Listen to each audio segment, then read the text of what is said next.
حکومت سے پہلے خود اپنی مولویت کی برادری کی طرف دیکھیں. ہم اس بات کی طرف تو دیکھ رہے ہیں کہ جی حکومت جناب قصوروار ہے. میں بھی سمجھتا ہوں کہ حکومت قصوروار ہے, حکومت رائل ہے. حکومت نے اس ملک کے اندر رہنے والے لوگوں کو تحفظ فراہم نہیں کیا. ایک اسلامی ریاست کو تحفظ کے حوالے سے جو ذمہ داریاں ہونی چاہیے وہ بالکل حکومت اس معاملے میں ناکام نہیں, بلکہ ناکام ترین ہے, بدتر نہیں بلکہ بدترین ہے.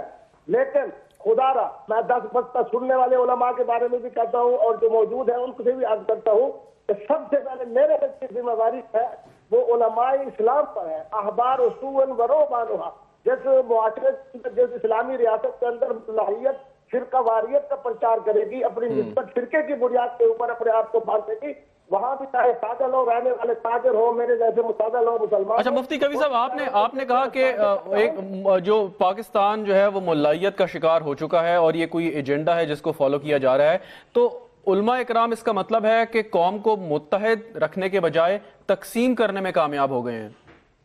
نہیں, میں یہ بات عرض کروں گا, میں یہ بات نہیں کہتا. الحمدللہ شہیدی صاحب کو میں سمجھتا ہوں کہ یہ ان علماء اسلام میں سے جو بیٹھ دل کے ساتھ کہتے ہیں کہ بہت قتل و غارت ہو چکی, بہت دہشت گردی ہو چکی. میں الحمدللہ اپنے نام پیش کرتا ہوں, مفتی عبدالقوی ہر حوالے سے اپنے ایمان, اپنا علم, اپنی صحت, اپنے ہر حوالے سے اپنے آپ کو پیش کرتے ہیں کہ خدا را ہمیں ہاتھ چھوڑنے پڑے, ہم ہاتھ چھوڑنے کے لیے تیار ہیں.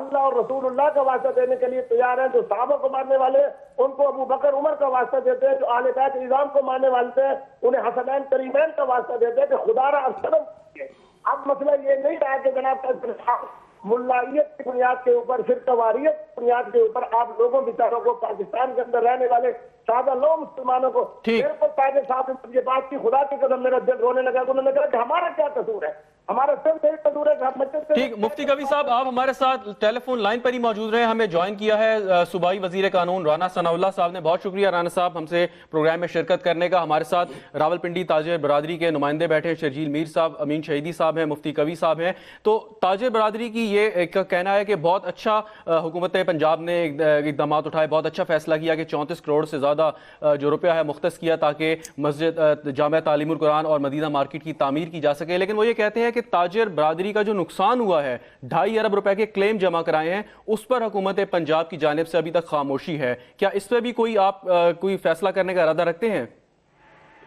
جی, اس پر بھی بالکل فیصلہ ہوگا. یہ چیف منسٹر صاحب نے جب وہ پنڈی تشریف لائے تھے تو تاجروں کے وفد نے ان سے ملاقات کی تھی. میں بھی وہاں پہ موجود تھا, شرجیل میر صاحب بھی وہاں پہ موجود تھے. تو اس میں یہ ہے کہ یہ کنسٹرکشن کا کام جو ہے یہ جب مکمل ہو جاتا ہے اور اس کے بعد پھر دوبارہ ان کی جو ہے وہ وہاں پہ بحالی کا معاملہ شروع ہوگا, جب یہ اپنا کاروبار وہاں پہ شروع کریں گے. تو اس میں میں یہ تو نہیں کہہ سکتا کہ یہ 2-2.5 ارب کے جو ان کے کلیمز ہیں ان کو جو ہے وہ 100% پورا کیا جائے. بہرحال حکومت ایسے اقدامات کرے گی کہ یہ لوگ جو ہیں یہ اپنا دوبارہ سے جو ہے وہ کاروبار جو ہے وہ شروع ہو سکیں. اس میں مالی امداد بھی ہو سکتی ہے اور اس میں یعنی کوئی لون کی سہولت بھی ہو سکتی ہے. تو اس کے لیے جو ہے وہ ایک یعنی پلاننگ ہے ہمارے ذہن میں. تو وہ یہ کنسٹرکشن کا کام مکمل ہوتا ہے تو ان کے ساتھ بیٹھ کے انشاءاللہ تعالی وہ معاملہ بھی جو ہے وہ خوش اسلوبی سے جو ہے وہ طے ہو جائے گا. ٹھیک, وہ معاملہ بھی خوش اسلوبی سے طے ہو جائے گا. رانا صاحب ایک مختصر سی بریک لینی ہے, میں نے ہمارے ساتھ ہی رہیے گا, بریک کے بعد واپس آتے ہیں. اسٹے ود اس.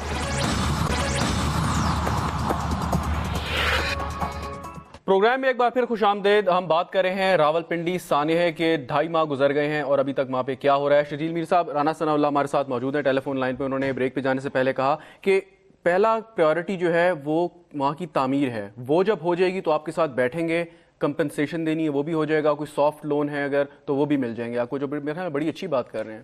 ان کی بات بالکل بجا ہے کہ جب ہماری دکانیں میرا آپ کے پروگرام میں آنے کا مقصد بھی یہی ہے کہ جب ہماری دکانات جو سی وہ بن جائیں گی تو ہمارے تاجروں کے لیے کسی بھی طرح اکوموڈیشن کرنا تاکہ وہ اپنے کاروبار کو ریہیبلیٹیٹ دوبارہ کر سکیں, اس کے لیے ہمیں کمپلسیشن 2.5 ارب روپے جو کمپلسیٹ کے ہم رکھے ہیں.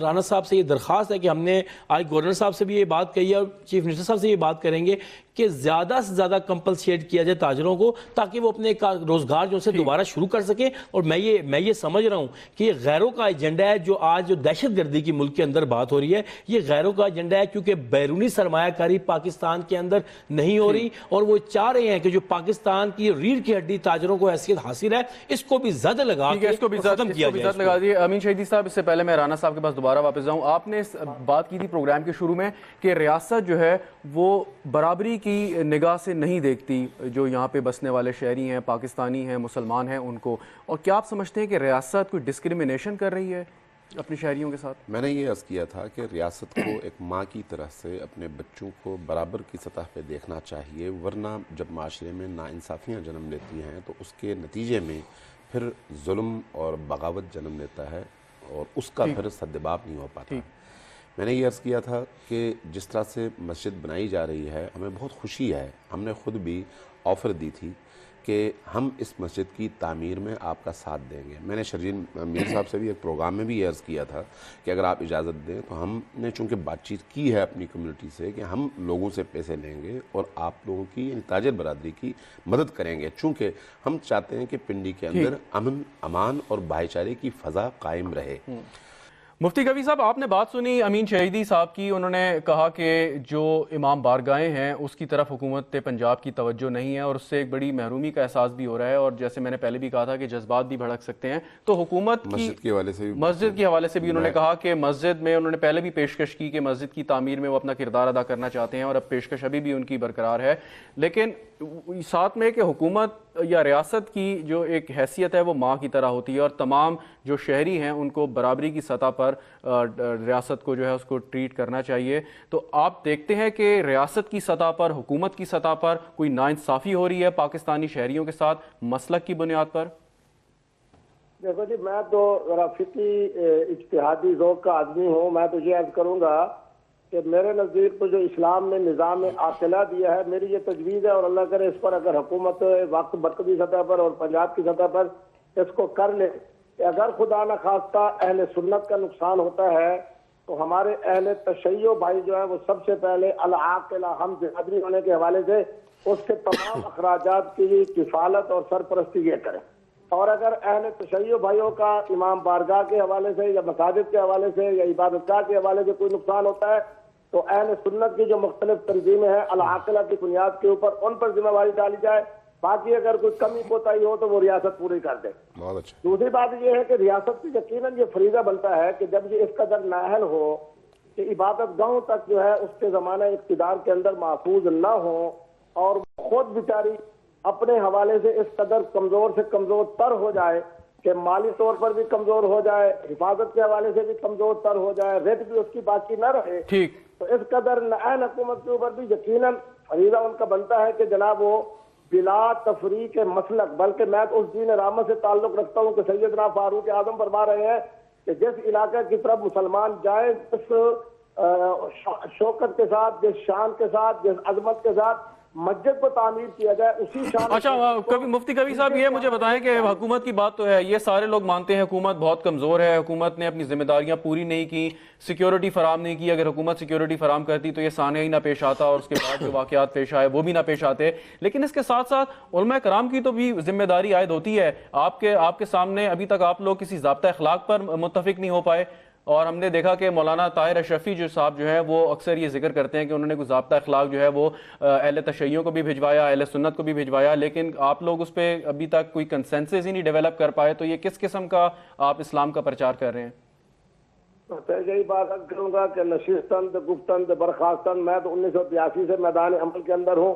مولانا شاہ محمد نورانی صاحب سے لے کے مولانا عبدالستار خان نیازی تک, مولانا عبدالستار خان نیازی سے لے کے آج تک جتنے جناب بنتے رہے, ملی یکجہتی بنتی رہی, وہ بنتے رہے, ضابطۂ اخلاق بنتے رہے. ہم نے ضلع سطح کے اوپر ملتان کے اندر ضابطۂ اخلاق بنائے. بات یہ ہے کہ ضابطۂ اخلاق کی کوئی کمی نہیں ہے. وہ تو مولانا آپ سمیع الحق صاحب سے پوچھے, وہ کہیں گے جی میں نے بڑا بہترین ضابطۂ اخلاق بنا کے دیا تھا. مولانا فضل الرحمان سے پوچھے تو وہ بھی یہ بات فرمائیں گے, طاہر سے بھی ذاتی یہ بات کہیں گے. بات اس وقت میدان عمل میں آنی کی ہے. جس بات کی طرف میں کہہ رہا ہوں بار بار علماء اسلام کی خدمت میں ہاتھ بھی باندھتا ہوں, ہاتھ بھی جوڑتا ہوں. اور دیکھیں آپ بھی ایک عالم ہیں, اس سے پہلے میں شہیدی صاحب کے پاس جاؤں. آپ بھی ایک عالم ہیں, آپ کا تعلق بھی ایک مشہور مذہبی گھرانے سے بھی ہے, اور اس کے ساتھ ساتھ آپ ایک بڑی ایک رسپانسبل حیثیت میں ایک سیاسی جماعت سے بھی وابستہ ہیں. لیکن میرا جو کہنے کا مطلب تھا کہ آپ بھی تو یہ چیز آپ پر بھی تو لاگو ہوتی ہے کہ اگر میدان عمل میں اترنا ہے تو کیا آپ میدان عمل میں اتر پائے ہیں ابھی تک؟ میں بالکل اپنے آپ کو پیش کرتا ہوں. میں اپنی شخصیت کو اپنی جماعت کی نمائندگی کرتے ہوئے, اپنے ادارے کی نمائندگی کرتے ہوئے, اپنے مسلک کی نمائندگی کرتے ہوئے, اپنے خانقاہیت کی نمائندگی کرتے ہوئے, واللہ باللہ اگر میں جناب چاہوں اور کہ میدان عمل میں آیا جائے, شہیدی صاحب بھی قدم بڑھائیں, ہم اشرفی صاحب کو بھی اپنے ساتھ شامل کر, لیکن اس وقت میدان عمل میں آنے کی ضرورت ہے. اس وقت ہم نے یہ نہیں دیکھنا کہ یہ امام بارگاہ ہے, یہ جناب مسجد ہے, یہ جناب عبادت گاہ کس کی ہے کس کی نہیں ہے. میں نے تو عاقلہ کے حوالے سے اتنی عمدہ بات کر دی ہے کہ میری طرف سے یہ تجویز ہے, اور شہیدی صاحب اگر اس کی تائید فرمائے تو ان کا اذعان ہوگا کہ اہل سنت کی اگر کوئی مسجد کسی ضلع کے اندر جناب اس کو نقصان پہنچتا ہے, وہاں کے اہل تشیع بھائی جو ہے اس کو تعمیر کر کے دیں. اگر امام بارگاہ کسی ضلع کے اندر اس کو نقصان پہنچتا ہے تو ہمارے اہل سنت بھائی جو ہے مل کر اس کی جناب اس کی تعمیر کے اندر شامل ہو. مفتی کبیر صاحب ہمارے ساتھ ہی رہیے آپ. میں امین شہیدی صاحب سے کوئی کامنٹ لے لوں, ایک میں ان سے کامنٹ لے لوں پھر آپ کے پاس آتا ہوں. میر صاحب آپ نے باتیں سن لی, لیکن یہ کہ میدان عمل میں اترنے کی ضرورت ہے. پاکستان میں فرقواریت کو فروغ دینے میں اور دہشت گردی کو پروان چڑھانے میں جو کردار ملائیت کا رہا وہ کسی اور کا نہیں رہا. اگرچہ اس ملائیت کے پیچھے وردی تھی, اگرچہ اس ملائیت کے پیچھے عسکری قوتیں تھیں, اگرچہ اس ملائیت کے پیچھے ریاستی طاقت اور حکومتیں شامل تھیں, سیاسی حکومتیں بھی رہی ہیں, لیکن بہرحال ملائیت استعمال ہوئی ہے. اور ملائیت کا مطلب کیا ہے؟ علماء نہیں. ملائیت کا مطلب یہ ہے کہ علماء کا لباس پہن کر دین کو بیچنا اور لوگوں کا استحصال کر کے اپنی جیبیں گرم کرنا اور معاشرے کو فتنے اور فساد کا تحفہ دینا. یہ تو تاریخ کی بات ہو گئی. نہیں, تاریخ کی بات نہیں ہے, جو اس وقت موجودہ صورتحال ہے میں اس کی بات کر رہا ہوں کہ یہ ہوا ہے, اور اس کی ہمیں پوری طرح سے مذمت کرنی چاہیے اور اس سے قوم کو نکالنا چاہیے. لیکن میں جو آپ سے پوچھنا چاہ رہا ہوں کہ آپ نے 200% تائید کر دی میدان عمل میں اترنے کی. میں اسی کی بات کر رہا ہوں, اب اسی طرف آ رہا ہوں, چونکہ ایک بات کا ایک حصہ مکمل ہو گیا, واضح ہو جائے گا کہ میدان عمل میں اتریں گے کیسے, کیا کریں گے آپ؟ مجھے کوئی 2-4 پوائنٹ بتا دیں. میں عرض کرتا ہوں, دیکھیں جو مفتی صاحب نے ابھی بات کی ہے کہ جس بھی فریق کا کوئی نقصان ہو اس کو دوسرا فریق پورا کرے, بہت خوبصورت بات ہے. اس کے نتیجے میں نہ صرف یہ کہ فساد میں کمی ہوگی بلکہ بھائی چارے کی فضا بھی بڑھے گی. اس لیے یہ ہونا چاہیے, میں ان کی تائید کرتا ہوں, اگر ایسا ہو جائے تو بہت اچھا ہے. اس کے ساتھ یہ جو فتویٰ بازیاں ہیں ان کی دکانوں کو بند ہونا چاہیے, اور یہ ریاست کے ذمہ ہے. اب اگر کوئی شخص سنی کے خلاف فتویٰ دیتا ہے تو اس کو بھی سزا دینی چاہیے, شیعہ کے خلاف فتویٰ دیتا ہے اس کو بھی سزا ملنی چاہیے. اسی طرح سے اگر اکابر اور صحابہ کرام یا اہل البیت علیہ السلام کی کہیں پر نعوذ باللہ خدا نخواستہ کوئی توہین ہوتی ہے تو اس کو بھی پورے معاشرے کو مل کر اس کے خلاف کھڑے ہو جانا چاہیے. جب آپ اس طرح کے اقدامات کریں گے تو خود بخود بھائی چارے کی فضا پیدا ہوگی. ایک چھوٹی سی بریک لے لوں پھر آپ کے پاس آتا ہوں. ایک بریک کا وقت ہے, بریک لیتے ہیں, stay with us. Welcome back to the programme. بات کر رہے ہیں ثانیہ راولپنڈی کو 2.5 ماہ سے زیادہ کا عرصہ گزر گیا اور راولپنڈی میں کیا ہو رہا ہے. تعمیر کا کام جاری ہے جامعہ تعلیم القرآن اور مدینہ مارکیٹ کا. اس کے ساتھ ساتھ جو امام بارگاہیں جلائی گئی تھیں اس پر امین شہیدی صاحب کا اور جو امام بارگاہوں کی اور مساجد کی انتظامیہ ہے ان کا کہنا ہے کہ ابھی تک حکومت کی جانب سے کسی قسم کا مثبت رابطہ نہیں کیا گیا. شدید میر صاحب, آپ یہ تاجروں کی طرف سے اکثر بات آتی ہے کہ کیونکہ محرم کا جلوس وہاں سے گزرتا ہے, راجہ بازار کا چوک ایک تاریخی اہمیت کا حامل ہے کہ کوئی بھی مسلک سے تعلق ہو تنظیم کا وہ وہاں پہ جلسہ بھی کرتی ہیں, جلوس بھی نکالتے ہیں, سارا ہے تو میلاد کا جلوس بھی نکلتا ہے وہاں پہ. تو کہا یہ جاتا ہے کہ جو تاجر برادری ہے وہ پھنس جاتی ہے بیچ میں آ کے, خدا نخواستہ کوئی واقعہ ہو, کوئی تصادم ہو جائے تو نقصان آپ لوگ برداشت کرتے ہیں. تو آپ سمجھتے ہیں کہ جو اب صورتحال بنی ہے, امین شہیدی صاحب بڑی اچھی بات کر رہے ہیں, مفتی کبیر صاحب نے بہت اچھی بات کی کہ ضابطہ اخلاق بھی بنانے کی بات کی اور تاجروں کے تحفظ کی بھی بات کی, حکومت بھی اب زیادہ سنجیدہ نظر آ رہی ہے, تو آپ سمجھتے ہیں کہ مستقبل میں اس قسم کے واقعات نہیں ہوں گے؟ دیکھیں, میں ماشاء اللہ علماء کرام بیٹھے ہوئے, ان کے درمیان ایسی بات کروں گا جس سے یہ شاید اتفاق کریں گے.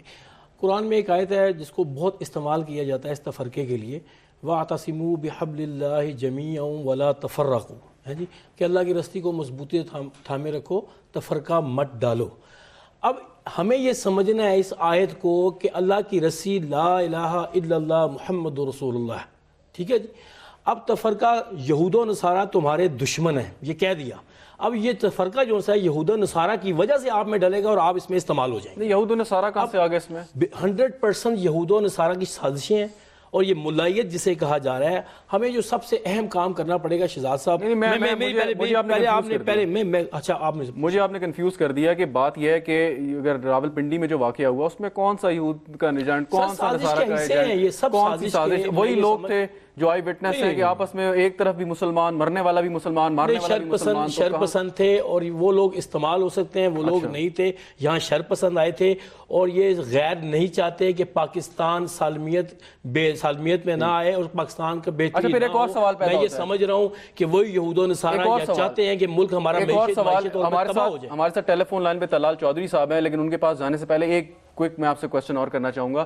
چلے مان لیا یہود و نصارہ کی سازش ہو رہی ہے, لیکن ہم اتنے بے وقوف ہیں کہ وہ سازش کر رہے ہیں, وہ سازش کا شکار ہو گئے, اور ساتھ میں ہم یہ کہ اپنے آپ ہی کو مارنے لگے. میں یہ سمجھتا ہوں کہ ہم تمام لوگوں کو دین کی تعلیم خود سے حاصل کرنی چاہیے تاکہ ہمیں کوئی بھی بندہ جو ملائیت کا شکار ہو یا یہود و نصارہ کا ایجنٹ ہو وہ کسی بھی صورت ہمیں استعمال نہ کر سکے. تو ہم لوگوں کی اپنی کوتاہی ہیں. میں یہ سمجھتا ہوں کہ ہمارے گھرانوں میں دینی ماحول ہونا چاہیے تاکہ اگر کوئی غلط بات کر رہا ہو تو ہم اس کو اسی وقت ختم کر دیں کہ یہ ایسی بات نہیں ہے, اس کو اس طرح چلنا چاہیے اور معاشرے کے اندر خود بہت سلامتی کا ماحول آ جائے گا اور ہم بہترین زندگی بسر کریں گے, بہترین زندگی بسر کریں گے انشاءاللہ. طلال چودھری صاحب, آپ نے گفتگو تھوڑی سی سنی, ہم ڈسکس کر رہے ہیں کہ 2.5 مہینے ہو گئے ہیں ثانیہ راول پنڈی کو اور کچھ تحفظات بھی ہیں, کچھ تعریفیں بھی ہو رہی ہیں پنجاب حکومت کی. امین شہیدی صاحب نے خاص طور پہ ایک بات کی کہ ریاست کو ماں کی حیثیت حاصل ہے, ماں کا درجہ حاصل ہے اور شہریوں کو برابر کی سطح پر اس کو ٹریٹ کرنا چاہیے, نہ کہ اس میں کوئی ڈسکریمنیشن کرے کسی بھی قسم کی. تو نون لیگ کے حوالے سے اکثر یہ تحفظات سامنے آتے ہیں مختلف کوارٹر سے کہ نون لیگ جو ہے وہ اس کا جھکاؤ شاید کسی خاص طبقے کی جانب ہے, تو آپ اس سے ایگری کریں گے؟ بسم اللہ الرحمن الرحیم. دیکھیے جی, یہ بات اگر ایک فرقہ کہہ رہا ہے تو جس دن 40ویں کا تھا پروسیشن, جس دن جلوس تھے, اس دن دوسرے فرقے نے یہی بات حکومت پر الزام لگایا کہ یہ دوسری طرف جھکے ہوئے ہیں. تو ہمیں حکومت کو تو وہ کرنا ہے جو صحیح ہے اور جو غلط ہے اسے روکنا ہے. امن و امان کے لیے جو بھی مسئلہ بنائے گا ہمیں اسے روکنا بھی ہے اور پھر اس کے لیے کوئی سخت عمل یا قانونی طور پر جو حکومت کے پاس ہے اسے وہ پھر نبھانا ہے.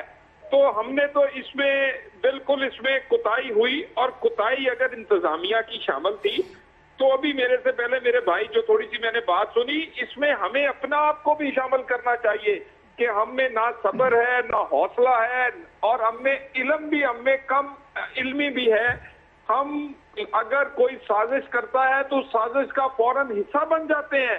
اور یہ بھی جو معاملہ ہوا اس میں بھی ہمارے اسی طرح کی مس مینجمنٹ ہوئی. ہاں یقیناً انتظامیہ کو اس وقت پراپر رسپونڈ نہیں کر سکی, لیکن اس میں کمی کوتاہی دونوں. اچھا, آپ کا تعلق مسلم لیگ نواز سے ہے, وفاق میں آپ کی حکومت ہے, پنجاب میں آپ کی حکومت ہے, تو آپ کیا سمجھتے ہیں حکومت کا حصہ ہوتے ہوئے کہ یہ کوئی سازش تھی جس کا شکار راولپنڈی کے شہری اور راولپنڈی شہر ہوا, یا یہ کوئی کوتاہی تھی انتظامیہ کی اور یہ ہمارے اندر کی بھی کوتاہی تھی کہ جذبات پر قابو نہ پایا جا سکا اور اشتعال انگیزی پھیل گئی؟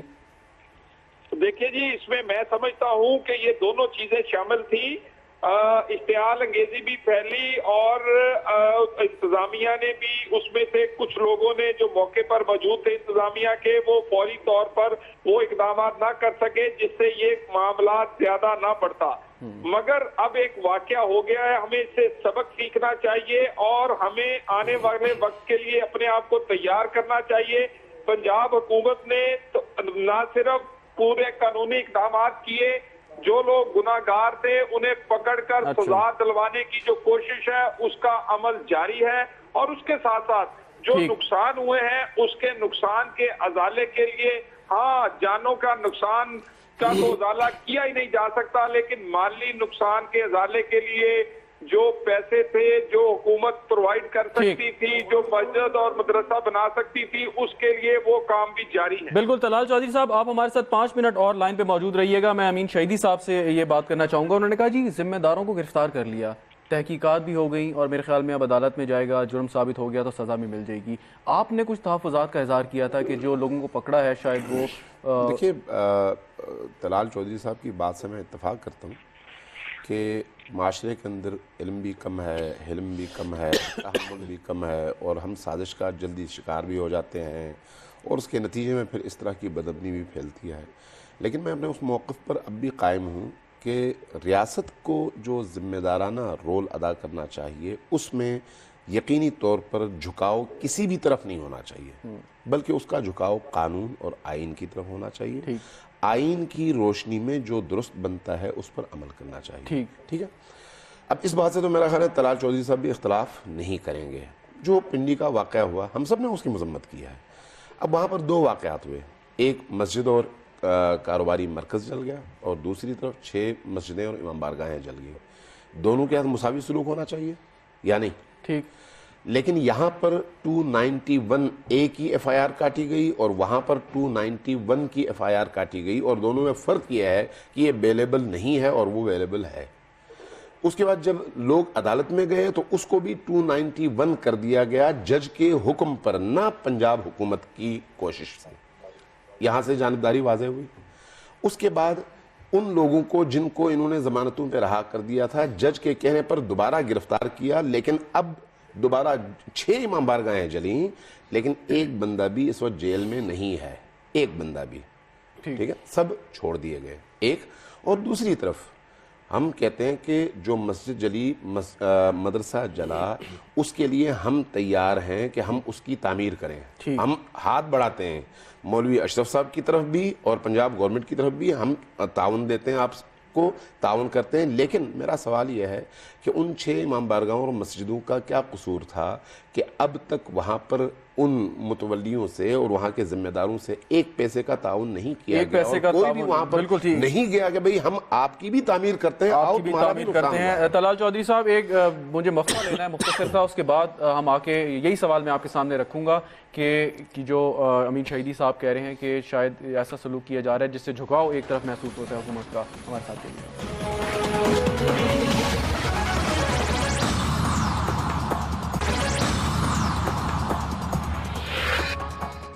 Welcome back to the programme. Break پہ جانے سے پہلے امین شہیدی صاحب نے کچھ نقطے اٹھائے اور یہی میں سامنے رکھنا چاہوں گا طلال چودھری صاحب کے سامنے. طلال صاحب جو بات کر رہے ہیں کہ انہوں نے کہا کہ پہلے ہی کہہ دیا تھا پروگرام میں, کئی دفعہ یہ کہہ چکے ہیں ابھی کہ ہم تیار ہیں جو مسجد کو, جامعہ تعلیم القرآن کو شہید کیا گیا اس کی تعمیر کے لیے, اور اس کے ساتھ ساتھ انہوں نے یہ بھی بات کی کہ جو دوسری سائٹ پہ جو اس کے رد عمل کے طور پر جو امام بارگاہ مساجد شہید ہوئیں اس کی طرف حکومت نے کوئی توجہ نہیں دی, اور اس کے ساتھ ساتھ یہ بھی تحقیقات پر اور جو انویسٹیگیشنز ہو رہی ہیں, لوگوں کو گرفتار کیا جا رہا ہے, اس پر بھی تحفظات ہیں. تو مسلم لیگ نون میرے خیال میں ناکام ہو گئی ہے تحفظات کو دور کرنے میں. دیکھیں جی, یہ جو مولانا صاحب کے جس بات کا اظہار کیا ہے, یہی وہ لوگ ہیں جو کہ پاکستان میں امن کے لیے کوشش کر رہے ہیں, اور ان کے یہ جذبات اور ان کا عمل ہی آج وہ سازشوں کو ناکام بنا رہا ہے جو کہ شیعہ سنی فساد اس ملک میں کروانا چاہتے ہیں. اسی طرح انہوں نے اس وقت جس طرح آج فرما رہے ہیں, آج جو ہزارہ کا واقعہ کل ہوا, آج پورے پاکستان میں کئی جگہ پر اہل سنت بھی ان کے دھرنوں میں شامل ہیں. یہ سوچ تو بہت اچھی ہے کیونکہ یہ پاکستانی کو مارا جا رہا ہے اور ہمیں اس بات پہ اکٹھا ہونا چاہیے. رہی بات ان کے تحفظات کی تو یہ بالکل بجا ہے. اگر امام بارگاہوں کا ابھی تک ملزم نہیں پکڑے گئے تو بالکل پکڑے جانے چاہیے. ان کی تعمیر کے لیے اگر حکومت نے نہیں کچھ کیا تو وہ بھی ہونا چاہیے, یہ جائز بات ہے. اور اس کے ساتھ ساتھ جو بات الزامات کی ہے, مشرف صاحب بیٹھے, ان سے پوچھئے, یہ میرے ساتھ پروگرام میں شامل تھے جس دن چہلم تھا, ان کے سامنے جو دوسرے ہمارے فرقے اہل سنت والے بھائی تھے, انہوں نے الزام اس دن پنجاب حکومت پر لگایا کہ پنجاب حکومت نے ہمارے اتنے علماء کو پکڑ کر تھانوں میں کیوں رکھا ہے. پوچھیں تو بھی ہم تو وہ کرتے ہیں جو امن کے لیے ہو, اور پنڈی میں بھی ہم نے ویڈیو سے شہادتوں سے کوشش کی ہے کہ وہ لوگ پکڑے جائیں جو اس عمل میں